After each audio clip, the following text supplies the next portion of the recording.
In times of universal deceit, truth is the only rebellion left. Hi, everybody. I'm Dr. Everett Piper, and this is The Rebellion.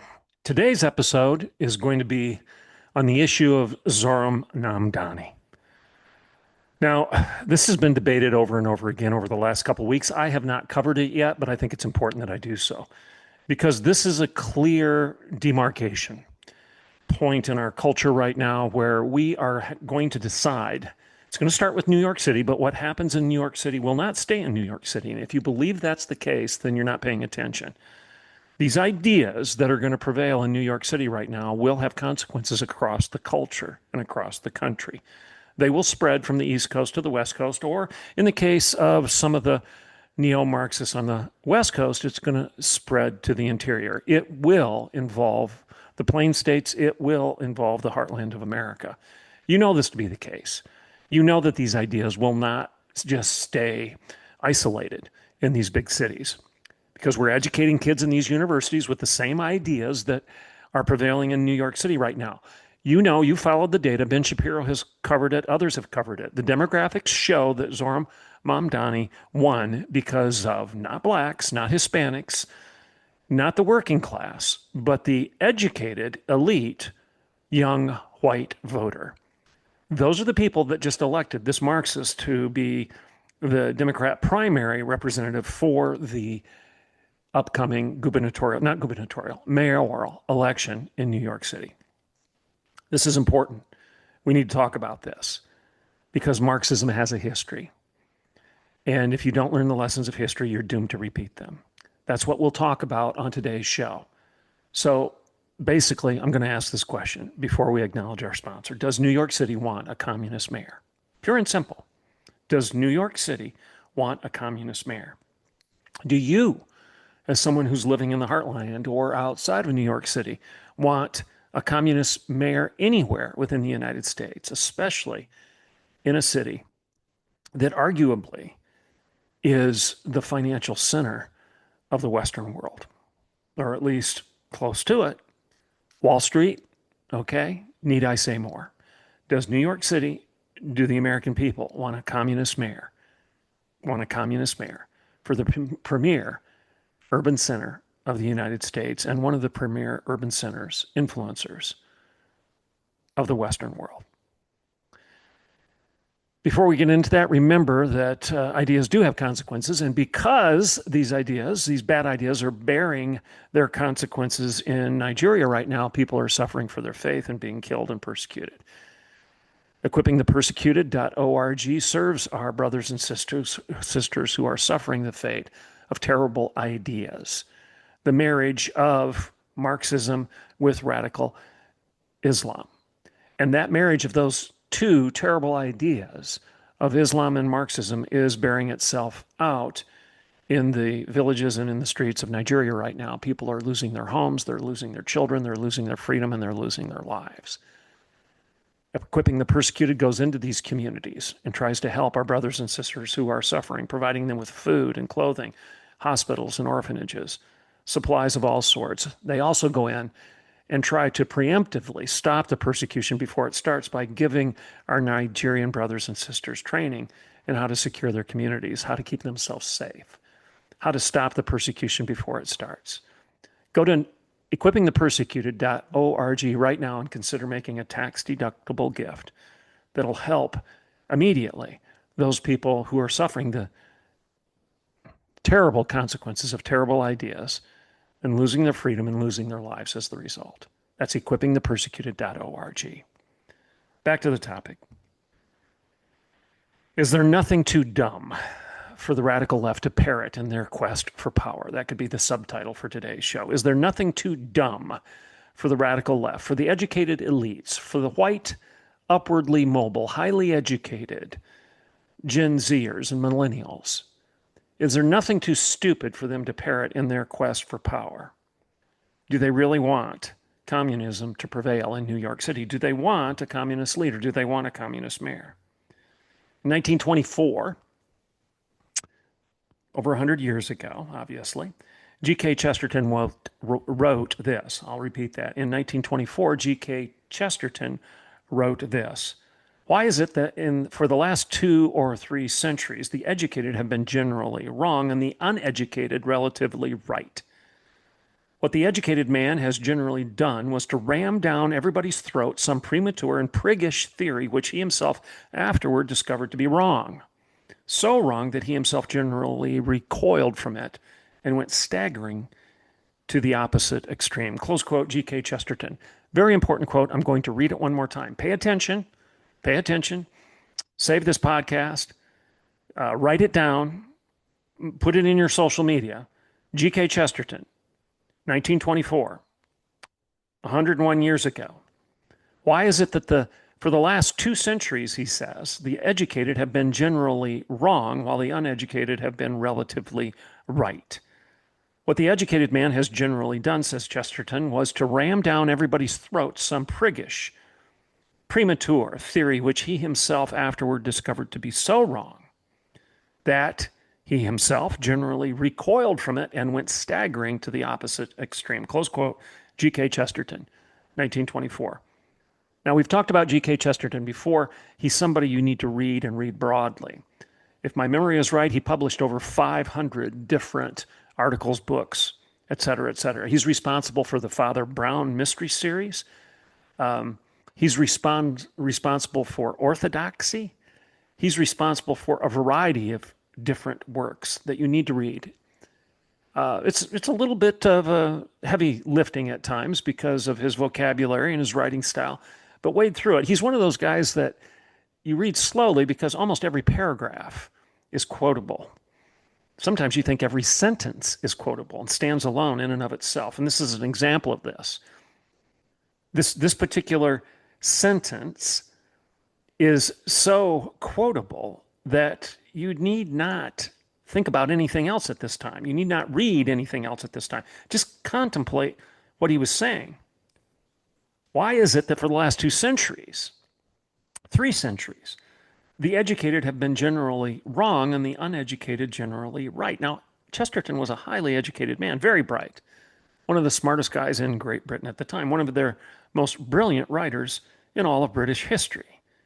Why is he criticizing the educated and elevating the uneducated? Well, he explains it. He explains it in the next sentence.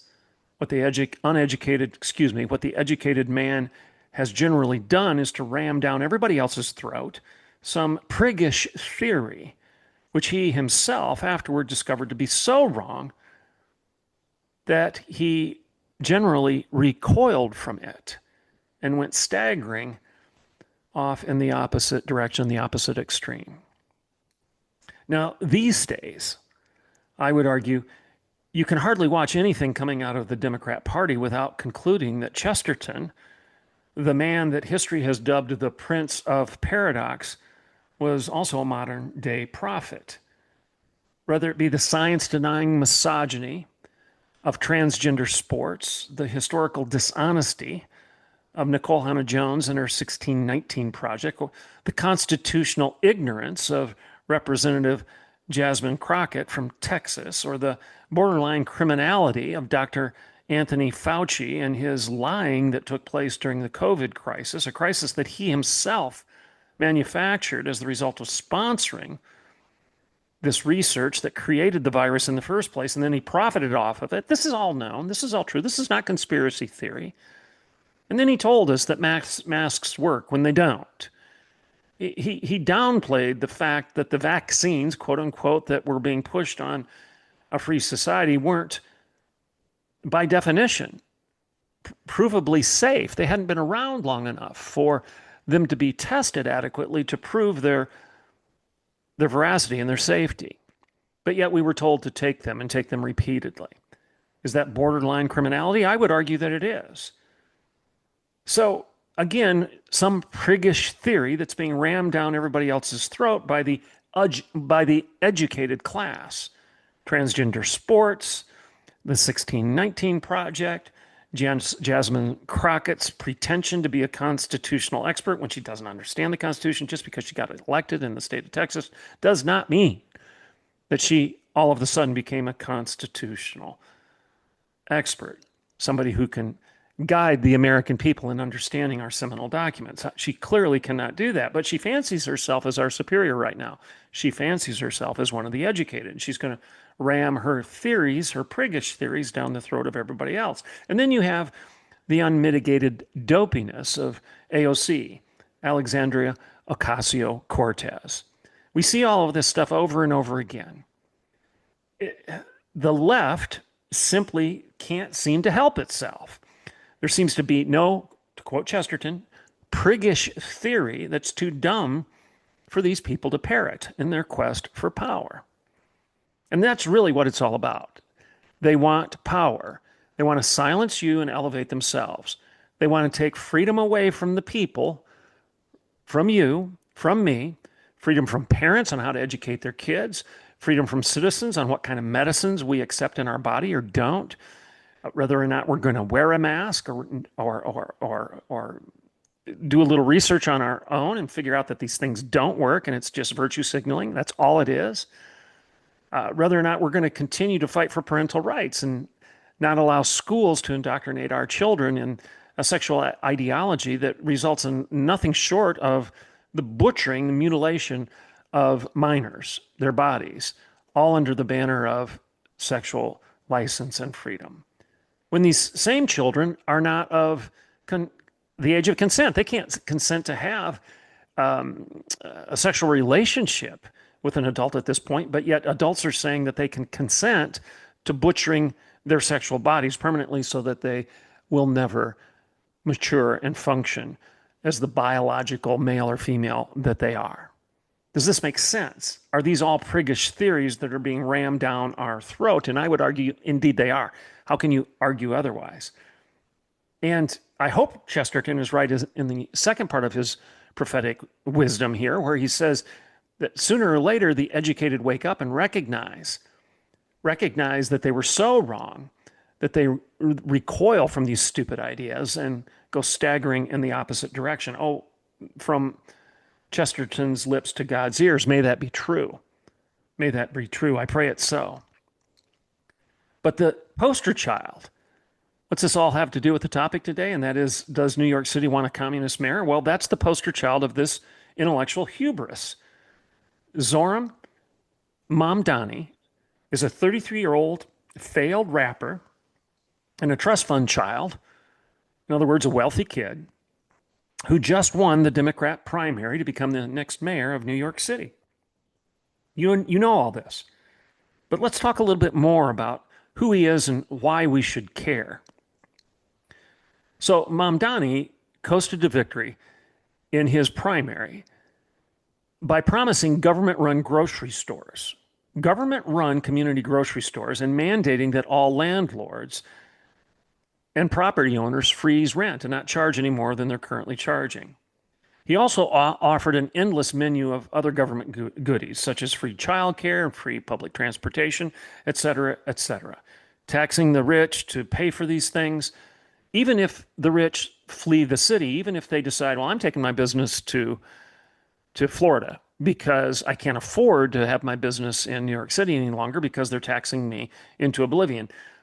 Mamdani actually said in an interview that, okay, well, that doesn't matter. You want to escape our taxes because as a business person who now resides in Florida, if you try to sell any of your products in the city of New York, in New York City, we're going to tax you anyway. So don't try to run. You can run, but you can't hide, essentially is what he was saying. So government-run grocery stores, freezing rent. So property owners and landlords will be put out of business because they can't charge enough to their clients, to their customers, to pay for the maintenance and the upkeep and the taxes on these buildings. So guess who's going to get these buildings? The government will get these buildings. And now you'll have not only government-run grocery stores, you'll have government-run housing for everybody. Well, isn't that wonderful? Isn't that wonderful? Mamdani is essentially a communist. He's an unapologetic communist. And for those who say he's not, he is. The ideas that he's proposing are the nationalization of food, the nationalization of housing, basically the confiscation of property via running these guys out of business, jacking up the costs. They can't afford to not only they can't afford to make a profit on the property that they own any longer. If you're a property owner, if I bought housing and then all of a sudden my local community starts jacking up the cost for that housing and freezing my ability to increase the rent to cover those costs. So you jack up the cost through taxes. It costs me more to own the property. You freeze rent so I can't get enough revenue out of the property to pay for the upkeep, to pay for the taxes. And therefore, what's going to happen? I default on my taxes and the government gets the building. Period. Period. Do you get what I'm saying right now? Basically, they're eliminating private property. They're making it necessary for you to essentially rent from the government via your taxes. You really don't own the property anymore in Mamdani's world because we're going to charge you, the landlord, the owner of the property. We're going to charge you taxes every year, i.e., we're going to require that you rent the building from us every year. And if you don't meet that obligation, if you don't pay these ever increasing taxes, then you'll forfeit the property. That's where we're going with this. And herein lies the prescience of G.K. Chesterton. By all measures, by any measures, Mamdani's worldview is a failed ideology. All of these ideas have been tried before 100 times over.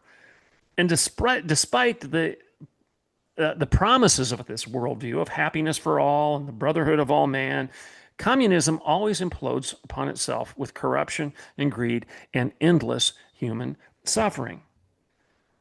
So there's an author out there. His name is Art Carden, C-A-R-D-E-N, Art Carden, and he's writing for the Daily Economy. This is a publication. He's writing for the Daily Economy. And here's a quote of his: "Experiments with communism have a distressing tendency to descend into mass murder." Close quote. Why? Well, because the very nature of communism seeks to redefine not only economics, but also man. The very nature of communism not only redefines the economic system, but it redefines everything else. It redefines human beings. It redefines man. And Mr. Carden cites Lord Acton's seminal thesis, you've heard it before, that power corrupts and absolute power corrupts absolutely.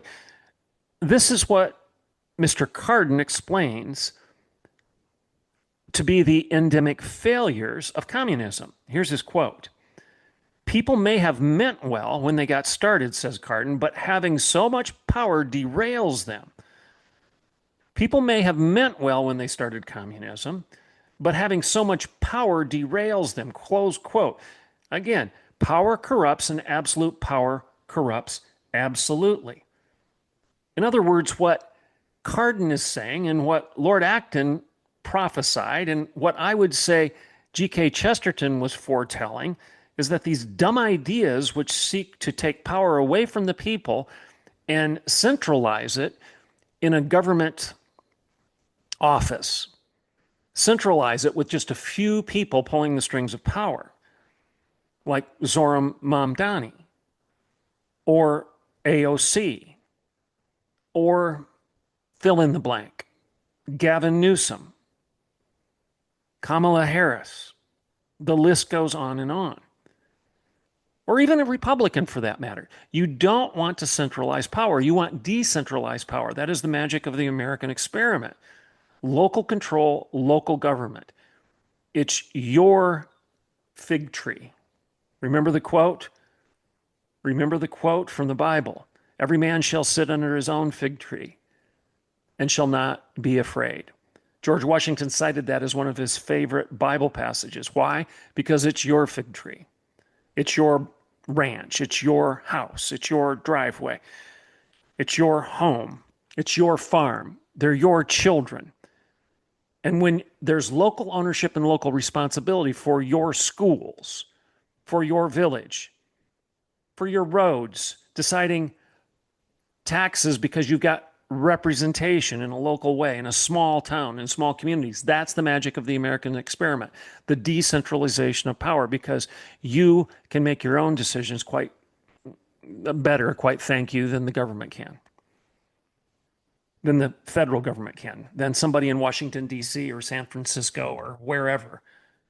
You can make decisions for yourself. in your local community much better than somebody that doesn't live there, that doesn't know what they're talking about, that's just trying to take power and freedom away from you and accrue it unto themselves. So back to Carden. He cites Lord Acton's seminal thesis that power corrupts and absolute power corrupts absolutely. And this, says Mr. Carden, this explains the endemic failures of communism. People may have meant well when they first got started, but having so much power derails them, close quote. Or to paraphrase Friedrich Hayek, the worst always seems to rise to the top. When you centralize power, the worst people always seem to rise to the top because of power. And absolute power corrupts absolutely. These bad people end up prevailing within communism. The proof's in the pudding. You've seen it over and over again. Power attracts and power corrupts. People crave it, and as the result, evil men end up in positions of power. And hence you have the horrors of the killing fields in Cambodia or the Ukraine famine under the Soviet Union, Joseph Stalin and his henchmen. Or the devastation in Cambodia, or excuse me, not Cambodia, I already said that. The devastation in North Korea. I mean, the list goes on and on. Communist regimes always move quickly into oppression and mass murder because communism is born bad, says Carden, and ultimately cannot be attained without imposing its ideal of totalitarianism. And thus, one of the undisputed lessons of history is that the bad idea of communism always ends badly. The Soviet Union, for example, was the world's first official communist state, and it failed miserably.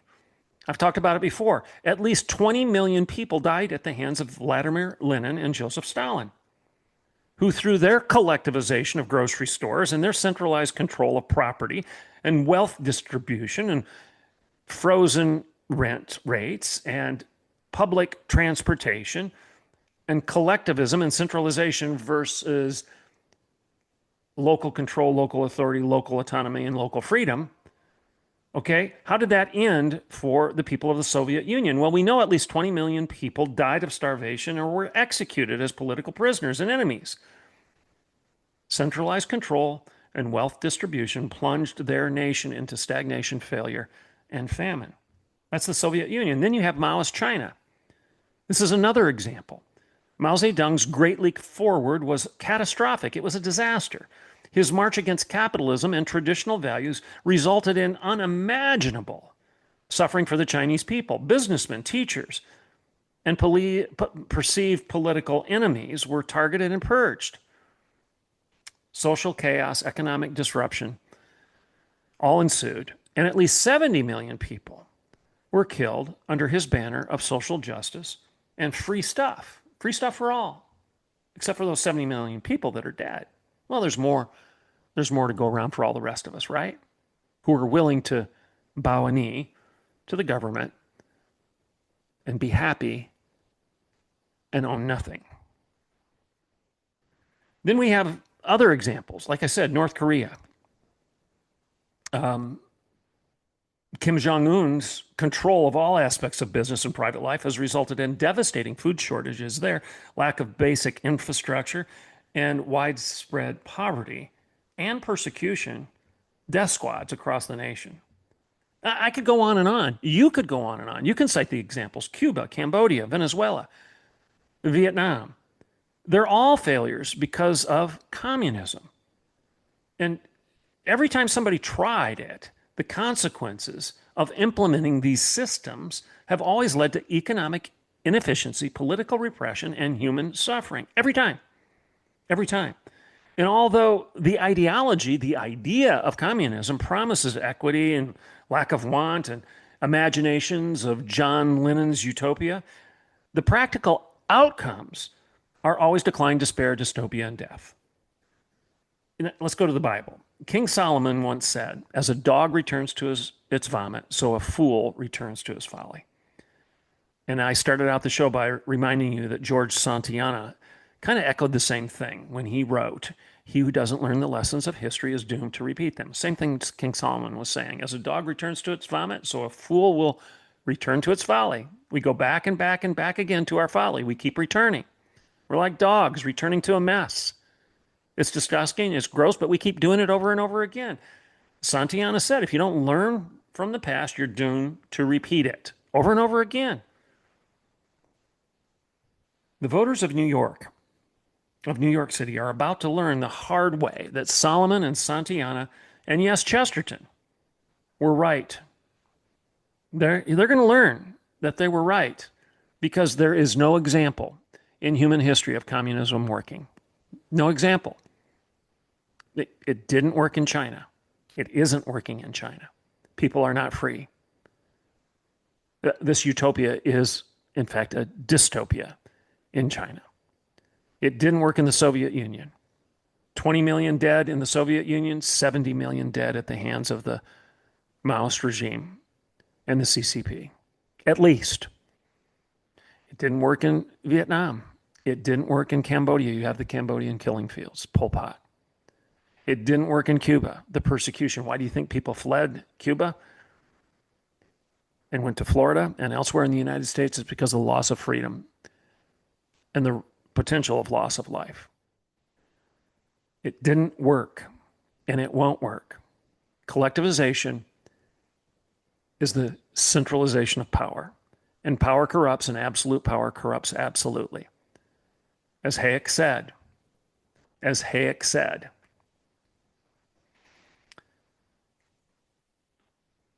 bad people always rise to the top. Bad people always rise to the top. The magic of the American experiment of the American Constitution is that we defined human beings rightly, that we're broken, and that if you give too much power to any one group or any one individual, that again, the lesson of history is that it never ends well. Never.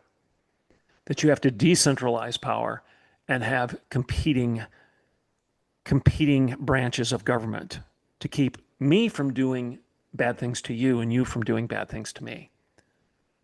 The competing powers, the three branches of government, were magical. That's why we have them. That's why we have the judicial branch, the executive branch, and the legislative branch. Because the framers of the Constitution understood human nature. They recognized that democracy is the worst of all governments in many ways, because democracy always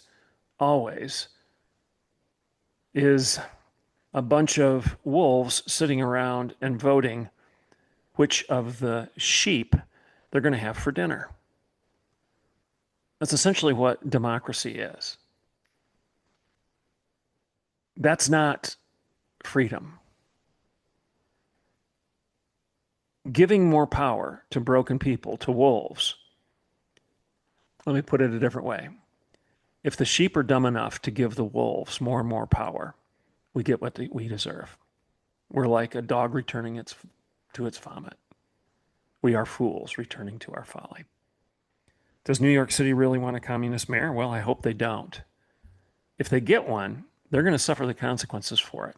And hopefully, it'll ring the bell on for the rest of the country to recognize how terrible these ideas are and that it'll get stopped in its tracks. Hopefully those ideas, that poison, will not spread across the rest of the United States. But as I said, what happens in Vegas does not stay in Vegas, and what happens in New York City does not stay in New York City. These ideas will be poison in the well. And we need to speak with wisdom, and we need to speak with historical awareness. We need to speak with clarity. We need to share the data. We need to ask rhetorical questions. Why would you want to embrace a system that has killed 100 million people at least under basically 2 or 3 regimes? We're not even talking everything. We're not talking about some of the butchery that's taking place right now. Like I started the show by talking about Nigeria, where you've got Marxism in this weird marriage with Islam, which is incredibly devastating to the people who just want the religious freedom to worship as Christians.